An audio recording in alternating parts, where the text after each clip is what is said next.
Olá, meu nome é Luciana Arfeniche e hoje eu vou abordar um assunto que eu me aprofundei muito ao longo dos anos, que são as intolerâncias alimentares e alergia alimentar, até porque eu mesma sou bastante alérgica.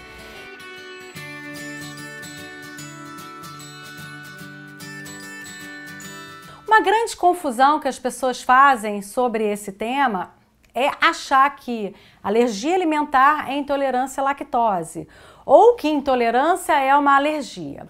Na verdade, a diferença é bem importante. Por quê? A intolerância alimentar, ela normalmente acontece quando por algum motivo aquela pessoa não tem alguma enzima para digerir determinado alimento. Os efeitos da intolerância alimentar ocorrem no trato gastrointestinal, ou seja, você vai ter gases, diarreia, azia, má digestão, mas os sintomas eles ficam por aí. Já a alergia alimentar, ela é muito mais séria. Por quê? Porque a alergia alimentar ela ocorre após a absorção de uma proteína do alimento que não deveria ter sido absorvida. Essa proteína, no nosso organismo, ela é entendida como inimigo. Então, as nossas células do sistema imunológico começam a atacar essa proteína. Porém, essa proteína não é uma bactéria e a gente fica com esse sistema imunológico muito ativo e dessa forma começam a ocorrer alguns sintomas que vão depender da individualidade bioquímica de cada pessoa. Algumas pessoas vão ter na pele, outras pessoas parte pulmonar, sinos, outras pessoas tireoide, tá aí o Hashimoto. Como que a gente pode descobrir se eu sou alérgica ou se eu não sou? O padrão ouro para a gente descobrir se uma pessoa tem alergia a determinado alimento é exatamente a exclusão daquele alimento. Normalmente, o paciente que tem uma alergia alimentar, por exemplo, a leite, e ele restringe o leite da alimentação, ele melhora diversos sintomas. A intolerância alimentar e a alergia tardia, elas têm algumas diferenças bastante importantes. Por exemplo, alergia, a gente tem alergia imediata, essa todo mundo sabe qual é. Por exemplo, você comeu uma porção de camarão e ficou todo empipocado, vermelho. Existem pessoas que têm reações importantes, como edema de glote. Então, a alergia imediata é aquela mais fácil da gente saber que a gente tem, pois os sintomas são aparentes. Já a alergia tardia é exatamente aquela que eu chamo de uma alergia órfã, porque os sintomas eles podem começar a ocorrer a partir do terceiro, quarto, quinto dia e você fica sem saber o que aconteceu, de onde isso veio. Quais são os sintomas mais frequentes da alergia tardia? Então, alguns sintomas são muito comuns, como bronquite, sinusite, amidalite, porque você aumenta muito a secreção, por exemplo, no caso do leite. Então, as alergias a gente consegue diferenciar e classificar conforme o tipo de reação.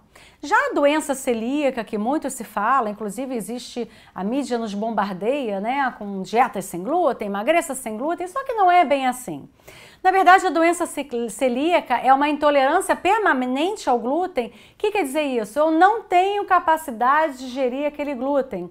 E se eu insistir na ingestão do glúten, o que isso vai acontecer? Eu vou ter reações importantes como diarreia, crônica, emagrecimento, dentre outros sintomas. Então, o que ocorre com o glúten sobre a doença celíaca?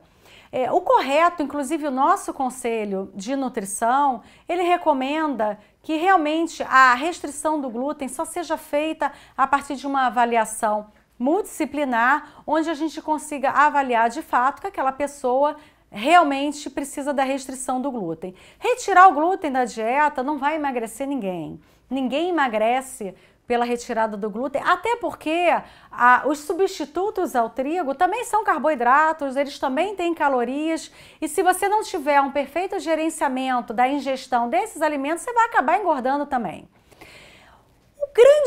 O grande problema da nossa sociedade é a inundação de alimentos, dito alimentos, que na verdade são calorias vazias, ricos em corantes, acidulantes, conservantes, e dessa forma com o estresse do dia a dia, com a má alimentação, as pessoas acabam alterando a sua microbiota intestinal. Você já ouviu falar em disbiose intestinal? Disbiose é exatamente a alteração da nossa flora intestinal. Por que essa flora intestinal ela é tão importante? Porque ela tem uma finalidade biológica de proteger, de digerir, de produzir substâncias importantes para essas bactérias que vão interferir em todo o nosso metabolismo e principalmente aumentando a nossa tolerância aos alimentos mais alergênicos. Como que a gente consegue melhorar a flora intestinal? Com uma alimentação rica em fibras, claro, eliminando aqueles alimentos que a gente sabe que são mais alergênicos, por exemplo, laticínios, o trigo para algumas pessoas, o cacau, o camarão, o amendoim, castanhas, a soja. A soja é muito alergênica. Muitas pessoas com alergia a leite, por exemplo, acabam substituindo pela soja, só que a soja também tem uma macromolécula com uma grande dificuldade de digestão e dessa forma a pessoa acaba desenvolvendo também uma alergia alimentar à soja. O ideal é que você sempre procure um profissional especializado, né, para que ele possa gerenciar a sua alimentação. A alergia alimentar não é sinônimo de uma alimentação sem graça. Hoje em dia a indústria alimentícia ela seguiu o rumo da tendência, né? Hoje as pessoas são mais exigentes, os nutricionistas não prescrevem, por exemplo, alimentos que não vão ter uma qualidade nutricional. Então, hoje é muito fácil viver na alergia alimentar. A gente consegue substituição para todos os alimentos, mas voltando ao assunto da flora intestinal, é muito importante que você faça consumo de iogurtes que tenham bactérias de boa qualidade, ou você compre suplementos de lactobacilos, procure um profissional para que ele prescreva para você o suplemento adequado para o seu caso. Algumas proteínas também são importantes para a proteção da flora intestinal, da membrana intestinal. Por exemplo, a glutamina. A glutamina é um suplemento utilizado no esporte, mas a glutamina ela serve de alimento para as nossas células do intestino e dessa forma a nossa membrana intestinal, que é como se fosse um filtro, ela consegue ter uma renovação celular mais efetiva, ficar bem fechadinha e não permitir que moléculas de proteínas de grande tamanho sejam absorvidas e que vão causar as alergias alimentares.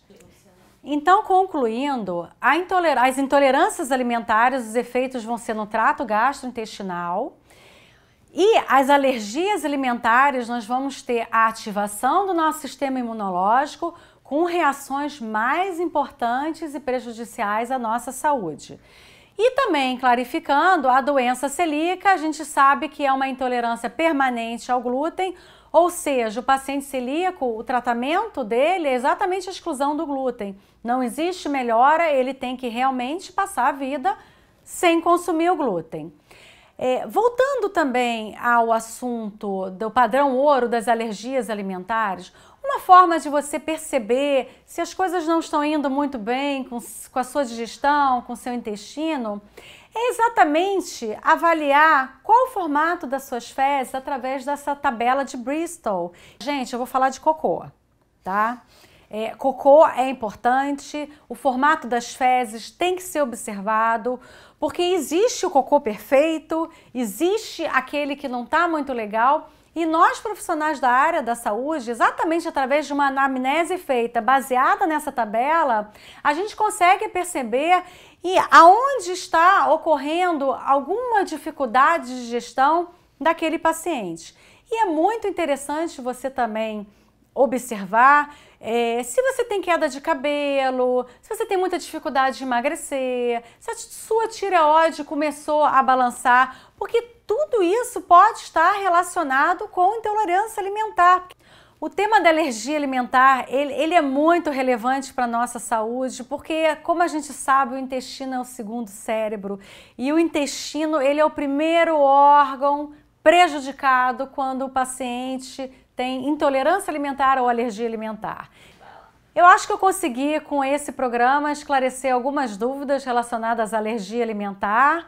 Se você ainda tem alguma dúvida, inscreva-se no meu canal, acompanhe minhas redes sociais e aguarde o próximo programa que eu vou estar aqui falando sobre dicas de nutrição, mas nutrição de verdade.